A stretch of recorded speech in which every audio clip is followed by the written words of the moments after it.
안녕하세요. 호랑이형님 리뷰하는 호랭박사입니다. 호랑이형님 2부 233화 천재지변편 리뷰를 시작하겠습니다. 이번 화에서는 이령과 시라무렌의 본격적인 대결이 계속 이어졌습니다. 빠르는 왕눈이를 찾아서 대피했고 흰눈썹과 첩현관 쪽 상황도 나왔죠.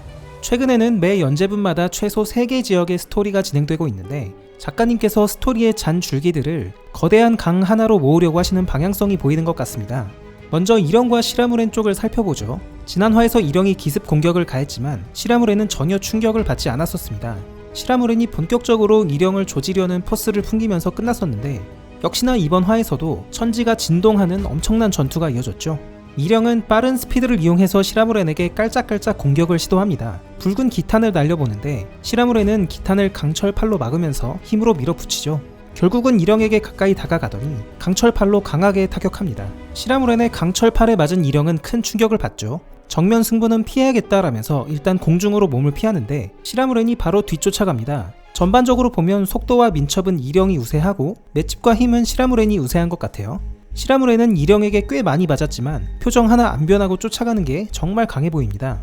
한편 둘의 대결이 격렬하게 이어지면서 하늘과 땅이 흔들리고 엄청난 굉음이 발생합니다. 거대한 먼지 구름까지 만들어내면서 마치 화산이 폭발하는 것 같은 분위기를 만들어내는데요.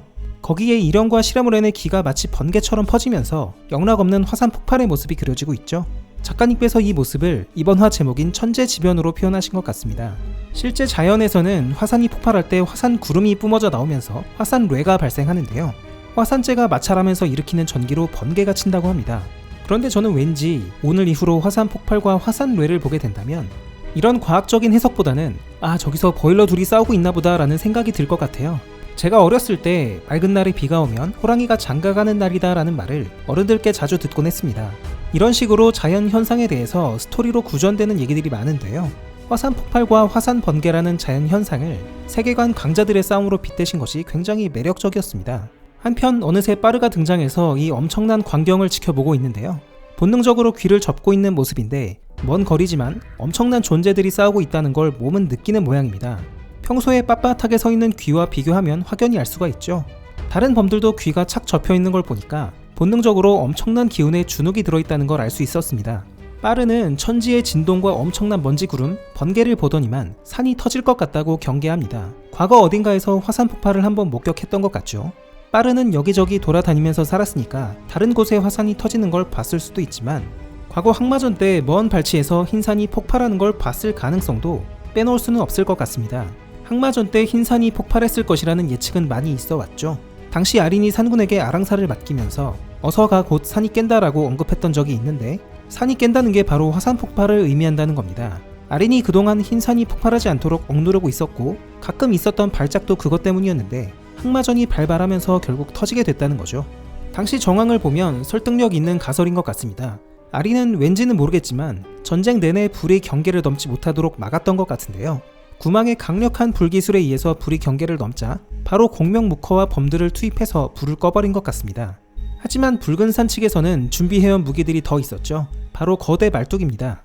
이 거대 말뚝의 용도에 대해서는 추측이 무성하지만 외형이 율죽을 닮았다는 것에 대해서는 대부분 동의하실 겁니다. 작중 율죽은 불을 이끌어내는 성질을 갖고 있고 그런 거대 말뚝을 흰산에 무차별로 박았다면 목적을 가늠해 볼 수 있겠죠. 땅속에 화기를 이끌어내서 화산 폭발을 유도했다는 추측이 가능합니다.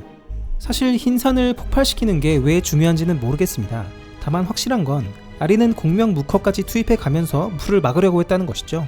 그럼에도 불구하고 만약 흰산이 폭발하게 됐다면 아린 입장에서는 긴박한 상황이었을 겁니다. 그래서 지체 없이 아랑사를 피신시켜야만 했던 것 같고 이런 맥락에서 산군에게 어서 가 곧 산이 깬다라는 말이 나온 게 아닐까 예상해 보겠습니다. 흰산의 폭발에 대해서 조금 더 얘기해 보겠습니다. 작품에서도 과거에 흰산이 폭발했었다는 떡밥이 여러 개 있었는데 가장 대표적인 것은 바로 타나목의 존재죠. 타나목은 화산 폭발로 인해 타버린 나무가 그대로 돌이 돼버린 것인데요. 빠르에 따르면 흰산의 고원 근방에는 타나목이 아주 많다고 합니다. 그리고 추위가 건강을 회복하고 나서 한동안 자주 하던 루틴이 있었죠. 땅에 있는 돌을 파내서 깊은 도랑을 만드는 일이었는데 정신이 온전하지 않을 때나 정신이 멀쩡하게 돌아왔을 때나 멈추지 않고 계속했습니다.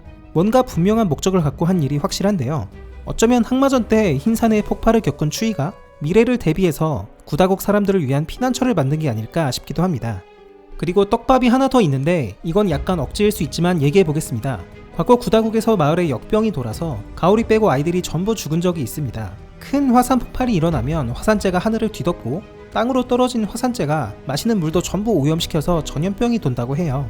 물론 어린이들에게 더 치명적이겠죠. 구다국에 역병이 돌게 된 이유도 어쩌면 흰산의 폭발 때문이지 않을까. 뇌피셜 한번 굴려보겠습니다. 다시 돌아와서 빠르는 천재지변이 벌어지는 와중에도 왕눈이를 찾아 헤매고 다닙니다. 강가로 갔다는 놈이 소식이 없으니까 매우 걱정이 됐겠죠. 다행히 인근에 부상을 입고 쓰러져 있는 왕눈이를 발견합니다. 그런데 왕눈이에게 그간 추위와 있었던 자초지종을 다 듣고는 엄청 열받아 하는데요. 추위놈에게 속아서 목숨을 바칠 뻔했다고 왕눈이를 심하게 타박합니다. 왕눈이는 그간 빠르와 무케가 도움받은 것도 있고 순수한 마음으로 추위를 도와준 것인데 빠르는 그놈에게 이용당한 거다라고 단칼에 평가절하해버리죠. 그런데 빠르 말을 들어보면 나름 일리가 있습니다. 단약을 나에게 먹였으면 나에게 부탁하면 되지 왜 너한테 하냐. 그리고 지 부하들도 많은데 왜 굳이 너한테 부탁했겠냐. 네가 착해서 이용당한 거다라고 하는데 딱히 반박할 수가 없습니다. 역시 빠르의 말빨은 세계관 최강급이죠. 사실 추위가 빠르에게 부탁 안 한 건 어느 정도 수긍 가는 면이 있습니다. 툭하면 자기 뒤나 치려고 하는 놈한테 그런 중요한 부탁을 맡길 수 없다는 건 당연하죠. 그런데 붉은 산에 항마병들이 많음에도 불구하고 왜 굳이 왕눈이에게 부탁했을까? 저는 그 부분은 조금 의아하긴 했습니다. 제가 나름 생각해본 이유는 이래요. 첫 번째, 아직도 항마병들은 굴 밖으로 나올 수가 없는 상황일 수 있습니다. 지금까지 항마병 4인방이나 일꾼들이 시의 협박 때문에 밖으로 나오기도 했는데요. 아직 대부분의 항마병들은 어떤 사정으로 인해서 밖에 나갈 수 없다는 거죠.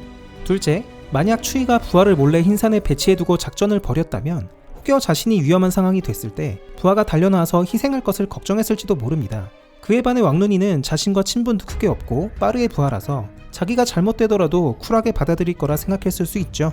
추위는 왕눈이에게 내가 강을 건너지 못한다면 약속은 없던 거다라고 몇 번을 강조했었습니다. 이런 정황으로 볼 때 추위는 자기 때문에 누군가 죽는 걸 원치 않아서 부하도 부르지 않았고 그러다 보니 흰산에 사는 왕눈이에게 부탁한 게 아닐까 생각해 보겠습니다. 다시 돌아와서 길길이 날뛰는 빠르를 보고 왕눈이는 흰 짐승 얘기는 나중에 말하자 라고 생각합니다. 왕눈이의 눈에는 일영의 본 모습, 짐승의 모습이 보였다는 거죠. 과거 추위도 영웅왕 아린을 처음 봤을 때 대적할 수 없는 짐승이다 라고 했고 빠르도 어린 아랑사를 보고 처음 보는 짐승이네 라고 했었는데요.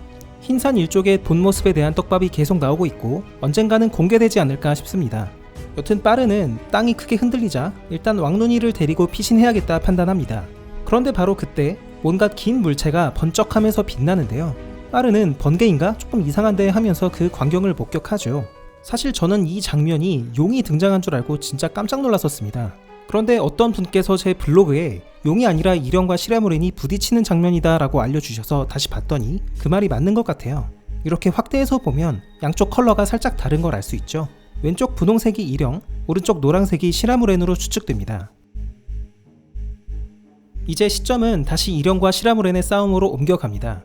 일영은 시라무렌의 느린 속도를 유린하면서 마구 공격을 날리는데요. 시라무렌은 일영이 예상보다 잘 싸우자 약간은 당황합니다. 그렇다고 크게 데미지를 받거나 그러진 않았어요. 일영이 열심히 때리고 있지만 시라무렌은 별 충격이 없는 그런 상황입니다. 그 와중에 일영은 추위놈과 노느라 몸이 풀렸다 하는 희대의 자뻑 발언을 하는데요. 조금 전만 해도 얼음에 갇혀서 흰산에 끌려 들어가면서 이제 다 끝났다라고 자포자기했던 기억을 벌써 잊은 것 같습니다. 각혈도 꽤나 많이 했는지 옷도 피로 물들어 있는데요. 그걸 놀았다라고 기억을 가공해버리네요. 성격만 보면 일영은 딱 빠르와 닮았다는 생각이 듭니다. 여튼 열심히 공격하는 것은 일영 쪽이긴 하지만 오히려 더 초조한 것도 일영이었죠. 시라무렌에게 황수의 힘을 전달하는 것들을 빨리 처리해야 된다는 성급함에 대놓고 기를 모으다가 시라무렌의 공격에 걸려듭니다. 황수의 힘이 일영의 뒤통수를 노리고 있었던 거죠. 일영은 직감적으로 엄청난 충격을 받을 것임을 느낀 듯 젠장할이라며 짧은 탄식을 내뱉습니다. 그 순간 황수의 힘이 순식간에 팽창하면서 일영을 뒤에서부터 집어삼키는데 이번에야말로 일영이 큰 타격을 받을 것 같습니다. 만약 일영이 위험한 상황까지 가게 된다면 왕눈이가 봤던 그 짐승의 본 모습을 보여줄지도 상당히 궁금해지네요. 이제 시점은 흰눈썹과 첩현관으로 넘어갑니다. 흰눈썹이 황수의 힘을 발견하고 나서는 급히 내시들을 시켜서 첩현관을 불러온 모양인데요. 흰눈썹은 첩현관에게 한번 가서 상황을 확인해달라라고 부탁하지만 첩현관은 그럴 여유 없다면서 단칼에 거절하죠. 흰눈썹이야 자기가 거짓말로 시라무렌에게 누명 씌운 걸 들킬까봐 불안하겠지만 첩현관은 시라무렌이 조사받는 도중에 함부로 움직일 인물이 아니라는 걸 믿는 것 같습니다. 평소 명예를 중시하는 그의 성격을 보면 뒤로 은밀하게 일을 꾸미는 스타일도 아니고요. 그래서 가능성이 적다고 판단한 것 같습니다. 첫 평관은 천리지가 흰산 쪽으로 갔으니까 기다려보자고 하는데요. 그 순간 천리지가 온몸이 걸레짝이 돼서 재단 앞에 등장하면서 이번 화 끝이 납니다. 첫 평관은 그 모습을 보고 매우 당황하는데요. 아마 천리지는 첫 평관에게 시라무렌이 반역을 꾸몄다라고 보고할 가능성이 큽니다.